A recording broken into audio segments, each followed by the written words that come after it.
ब्रेकनंतर आपल्या सगळ्यांचं पुन्हा एकदा स्वागत। महत्त्वाची बातमी आपण पाहूयात। कोल्हापूरमध्ये अवकाळी पावसानं हजेरी लावली।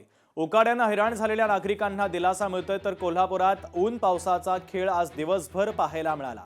तर कोल्हापूरमध्ये सुद्धा अवकाळी पावसानं झोडपलेला आहे। उकाड्यानं हैराण झालेल्या नागरिकांना दिलासा जरी मिळालेला असला तरी मात्र ग्रामीण भागात शेती पिकांचं नुकसान झाल्यानं शेतकऱ्यांची चिंता मात्र वाढलेली आहे।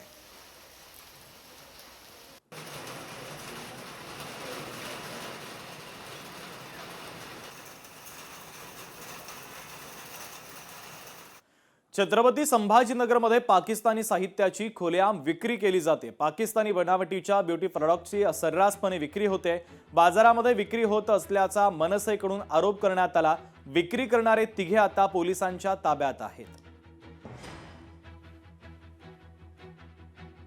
FTDR ॲक्ट कलम 3 याप्रमाणे गुन्हा दाखल करण्यात आलेला आहे। त्यासोबतच 223 भारतीय न्याय संहिता आणि कलम 18-27 ड्रग कॉस्मेटिक्स ॲक्ट याप्रमाणे सुद्धा गुन्हा दाखल करण्यात आलेला आहे। आणि ह्या गुन्ह्यामध्ये तपास अधिकारी यांनी 3 आरोपी अटक करण्यात आलेले आहेत। आज त्यांना PCRला समोर हजर करण्यात। लोकशाही मराठी ऐका, पहा, जागरूक रहा।